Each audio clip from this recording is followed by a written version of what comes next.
Today we're going to do some winter driving and charging in the Subaru Solterra. And this is some snowman snow. Like it's just one big clump. It just slides off the car.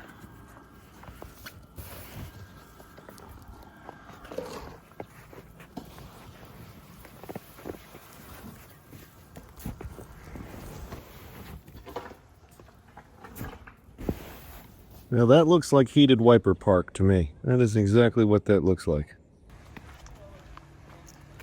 All right, 3:36. I just started up and there's basically no air blowing. It's like a minuscule amount. I don't think it matters what you set these at or even whether eco is marked. It's not going to do anything right away. I've got 66%, 138 miles of range. Let's see where I'm going. So I've got 49 miles in 58 minutes. 3:43, I had to run into the house to grab some things before I left. And now we are getting climate. There is actually air coming out. It's defrosting right now, which is totally fine. So the battery is very cold and the brake pedal has a completely different feel. I don't think there's any regen going on at all. I have it set to maximum, but wasn't getting any coming down the hill.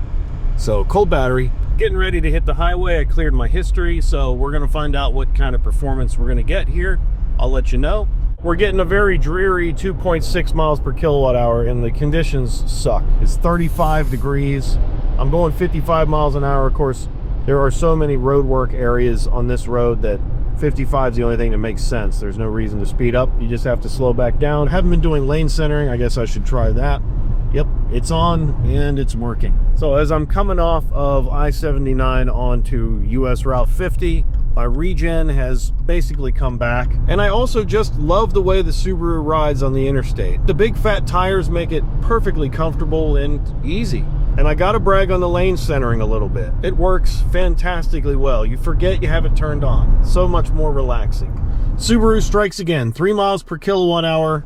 Really got no complaints here, but I do have 40% battery. Heading back out our backcountry road. Let's see what we can do about charging somewhere. So obviously I have 39% battery, but I have no idea what it's really going to take me to get home, and I really don't have any tools in here to tell me, because I don't sign up for the navigation because it's ridiculously expensive, $16 a month. For what? Well, I had a better route planner subscription, but my Blazer versus Solterra video shows the detail of it just forfeiting the route. I don't think that's worth paying for the subscription either. The best thing to do would be for me to pull over, open the Google Maps app on my phone as the Blazer, and say that I have just a little bit less percentage than I do right now. That would be the best way to get some kind of result. Of course, I can navigate to home. So now I've got my map to home, but I had 66% when I left, and I have 39% now. So I could probably make it home. Let's see what happens. Here we are at the Autel, the Red E, Chenoweth Ford. Off you go.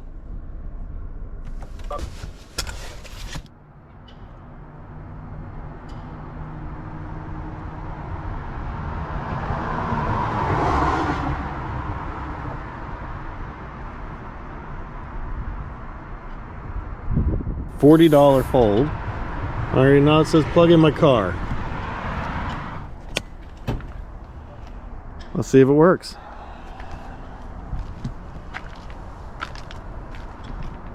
I get a blue light on the charger. There it went. My room mode. Activate my room mode. I go over here, I go yes. Climate system may be disabled automatically. Okay, let's check our data. Looking like 29.5 kilowatts. That's what you get at the Red E. Don't seem to be speeding up any either. Still 29, it's 29.7 now. See how long it takes to get 2 kilowatt hours.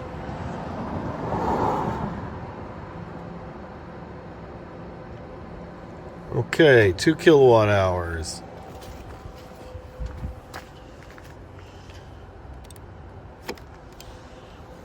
Unplug. Hit that thing back in there. Now if you notice, the car shut itself off again, so I have to press this button. And I don't know if that's on or not. It looks like it is.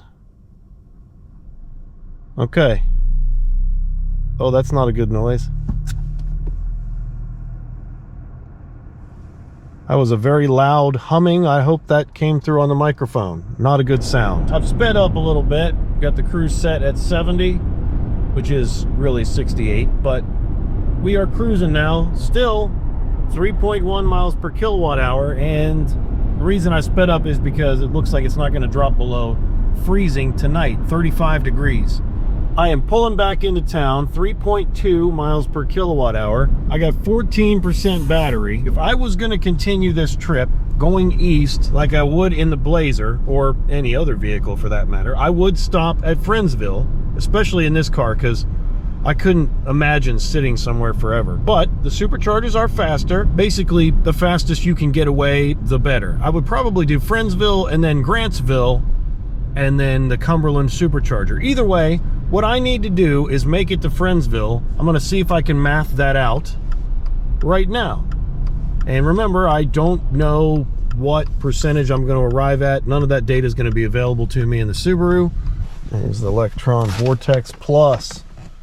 All right, the most robust unit that there is. I have to turn it off.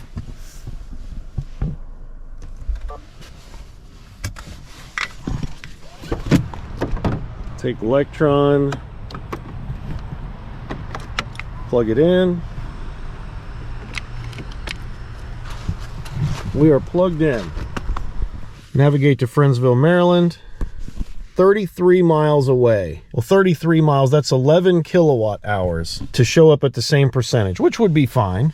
I don't like to be this low, but that's definitely fine enough. It says there's only 3 available. Let's do 1A and start charge and see what happens. Yeah, it started immediately. Almost instantly started. Let's see what our numbers look like. I'm just going to leave the vehicle off for most efficient. $20 authorization, 42 kilowatts, 43 kilowatts. So twice as fast as the Red E at Chenoweth Ford in Clarksburg, but nowhere near the advertised 100 kilowatts or the 100 kilowatts I got this summer when I plugged in here. And there's no way to precondition this car.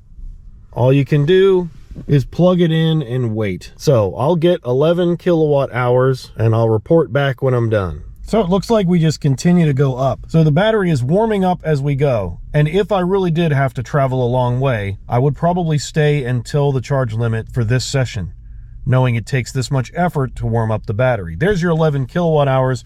That would be enough to get me down the road. Let's unplug.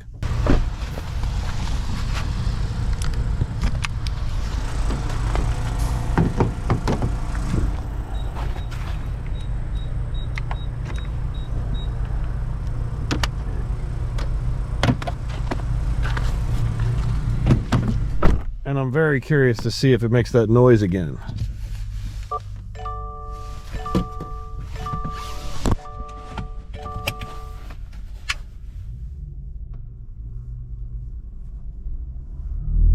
Yes. Definitely did. A very loud growl in the lower part of the car. Subaru Solterra owners, let me know, is that the start of a problem? I've made it to 28%, 60 miles of range, which would be plenty for me to get 33 miles down the road, even if it is up the mountain into the Cumberland Gap. I probably would show up with 10% at Friendsville, but I would make it.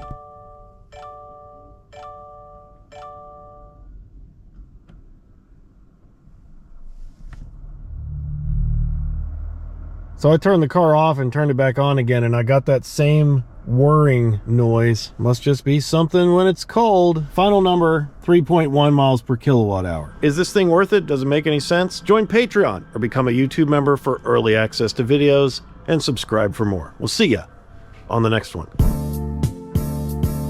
Hey, smash the like button. Thank you.